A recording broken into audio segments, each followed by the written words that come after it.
Welcome back, ladies and gentlemen, to a brand new Amazon Prime review. And today I am talking Coming to America 2, which is the brand new sequel about 30 years in the making. Back in form is Eddie Murphy with James Earl Jones, Arsenio Hall, John Amos, and brings in new cast members like Jermaine Fowler, Leslie Jones, Kiki Lane, Tracy Morgan, and Wesley Snipes. And this basically tells the new story.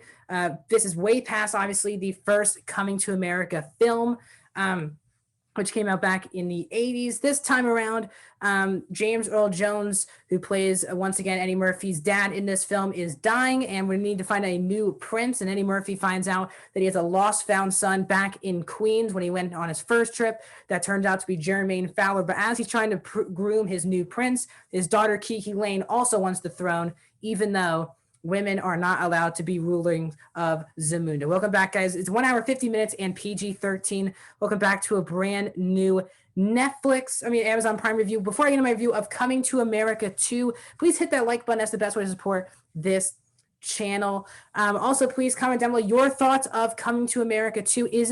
Was the first one of your favorite films growing up? Have you even seen the first film before you walked into this one? And where do you rank this film if you've seen the first one? Do you think this one is better than the first? As well, tell me your favorite parts, non-spoiler fashion, in the comment section down below. Also, please subscribe and ring that bell for some notifications. As I'm doing more reviews coming soon, I am staying up tonight to watch that WandaVision episode 9 season 1 finale. I'll do my spoiler review of that tomorrow. Also, some new movies also came out on Hulu that I'll be reviewing tomorrow as well. So please ring that bell for notifications to subscribe, get us to 100 subscribers. Now let's get into the review. So as I said, this is a sequel, and I absolutely love the first film. Now, obviously, I'm young. I was definitely not alive during the first film, but it's still, I watched it for the first time about 5 or 6 years ago, and at an outdoor theater, when is actually the cool thing to do is go to an outdoor theater. But in this sequel, I really did love the first film. It's really iconic to me. It's probably my favorite Eddie Murphy film, and it's a really great performance with a lot of great characters. The fact that him and Arsenio Hall play all these different types of characters, and all of them are back in this movie, which was hilarious to see. So I'm excited to see the sequel. I was kind of nervous about the sequels. Normally when all-time great comedies take years and years to get a sequel, normally it doesn't turn out to be that good at all. And that's what made a lot of people nervous with this film. Now, the director of this film did Dolomite Is My Name, which was Craig Brewer, who's the director. He did Dolomite Is My Name, which is a film I really loved. It was really Eddie Murphy back in shape. Also, Wesley Snipes, who also is in this film, had a great performance in that one. So I was excited to see them combine again. So that kind of took my hope in the right direction. But overall, guys, I'm going to say I pleasantly enjoyed this film. Is this better than the first? Definitely not. There really shouldn't be a conversation that this film is just as good or even better than the first. The first is a lot more iconic. I think the story itself feels a lot more fresh in the first one than compared to the second one, which again, I wasn't expecting a great story. I was wondering how they would differentiate the story this time. And instead of King Akeem and Semi going to New York, they go to New York to retrieve Akeem's son, and they bring it back to Zamunda. We're basically in Zamunda for 95% of the film. We're barely in New York in this movie, which a lot of people would be okay, but I like the difference because we really didn't get to see enough of Zamunda in the first film. Once he leaves to New York, we're basically there the entire time. And just like when Jermaine Fowler and Leslie Jones and Tracy Morgan come to Zamunda, it's all in Zamunda, which is, again, I think I really did like about this film. Flipping that on its head. What's also great about this movie is that there was also a lot of cameos. I don't want to spoil. There were a lot of really famous actors who were not in the original film that do make cameos in here, which are very funny. And what's brightest to say is that Eddie Murphy is really good, and he fits right back into King Akeem in this movie. He's really good. Now, is Dolomite a better performance? Probably than this movie, but he fits right back into where he was in 1988. Him and Arsenio Hall are back, and they're both giving it their all. And what makes a difference with this movie compared to other movies that have these long stretches of comedy is that everyone back is basically back from the original cast.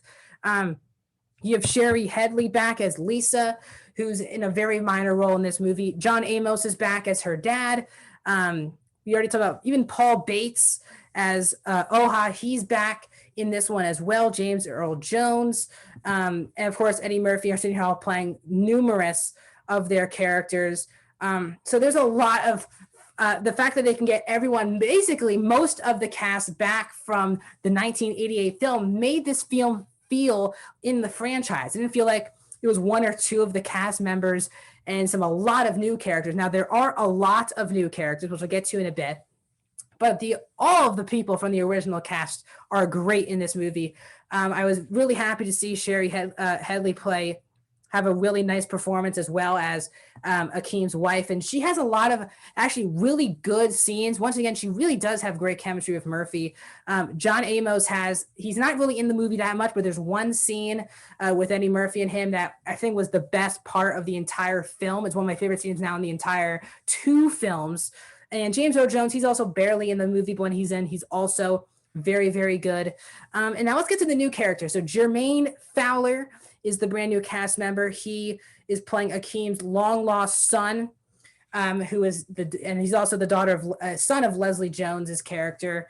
And he is supposed to be groomed to be the next prince, but he's going through a lot. He's really broke in New York. You get why he wants to come to Zamunda, but then the prince stuff happens. And very similar to the first movie, is he marrying the right person? Obviously, there's arranged marriages, just like in the first one, and just like this one, possibly he is not happy with the woman that he is supposed to marry.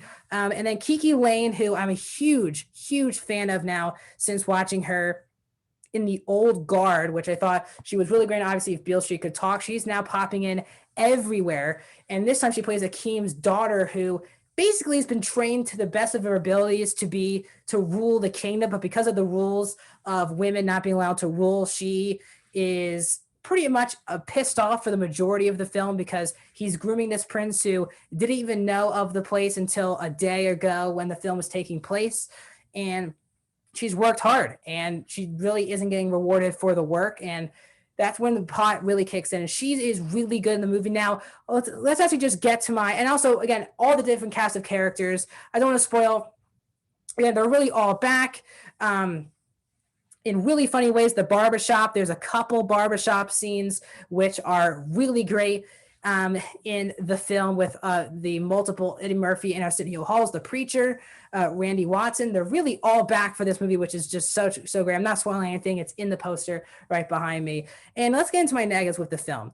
And the main issue with the film is that while all of the old characters coming back are great, and I also think just all the actors in here are really, and also, by the way, before I go to my negatives, Wesley Snipes is in the movie, who is once again stealing the show, just like he did in Dolomite, where he steals every scene he is in and is easily the funniest part of the movie. He plays a general the next door to Zamunda, and he has a backstory that is tied into the first film. I don't want to spoil how he is tied into Eddie Murphy.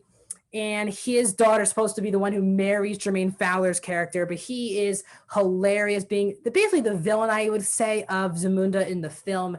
He's really funny and steals every scene. Now let's get into my negatives. And that is, the story does feel quite familiar. It does fall into a lot of comedy sequel cliches, especially with the Jermaine Fowler character, Akeem's son, who basically is Eddie Murphy 2.0 from the first Coming to America. It at times is beat by beat, just switched around. Instead of Murphy falling in love with someone from Queens, Fowler's character is falling in love with someone from Zamunda. It's very much the same character, and at times it feels way too on the nose from the first film as well. And the expectations and the relationship really between Fowler and Murphy at times feels too close to home with the relationship between Murphy and Earl Jones.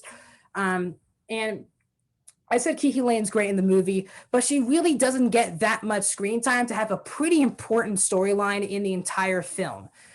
She's there once in a while. She has some really fun action set pieces. Of course, she's a badass from the old guard, but she doesn't really get enough character development other than she's Akeem's daughter who wants the throne.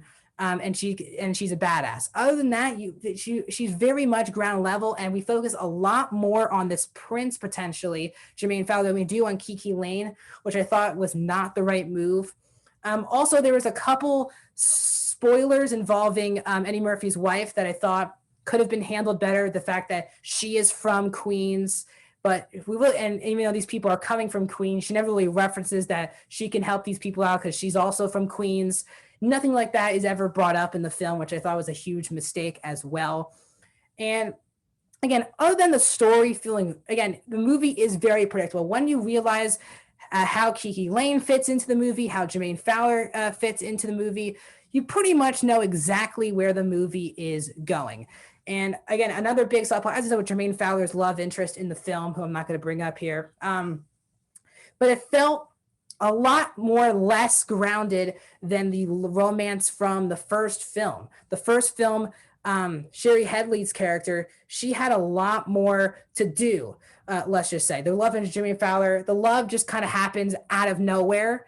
And I thought that it was not handled in the same way as Headley and Murphy's romance in the first one, where, you know, she really makes him work for her, and it's a really nice balanced relationship. In this one, we kind of get maybe a scene or two with them being possibly together, and then they're just going to get married. It just kind of comes out of nowhere. And the romance did not hit as well as the romance from the first one. So overall, guys, it's still a really fun sequel, a film that I really did enjoy. Obviously, it's nowhere near, in my opinion, the greatness that is the first Coming to America, but still great characters. Great to see Eddie Murphy or Arsenio Hall doing not just their main characters, but also all these types of characters, and just getting this entire original cast back from the first one, except James Earl Jones' wife from the first one. It's truly magnificent that they can get everyone back, and it still feels like it's the same franchise. So I'm going to give Coming to America 2 a 3.5 out of 5, a 72%, guys. It is one of the best comedy sequels of all time. Probably not, but if you've seen the first Coming to America, there's no way why you should not be checking this one out on Amazon Prime coming days. So thank you guys so much for joining me on my review of Coming to America 2. Before I go, please like, do you agree with my opinion? Disagree? Do you actually like this film better than the first one? For a fun discussion in the comment section down below. Subscribe, ring the bell. 2 more reviews coming tomorrow. I'll see you then.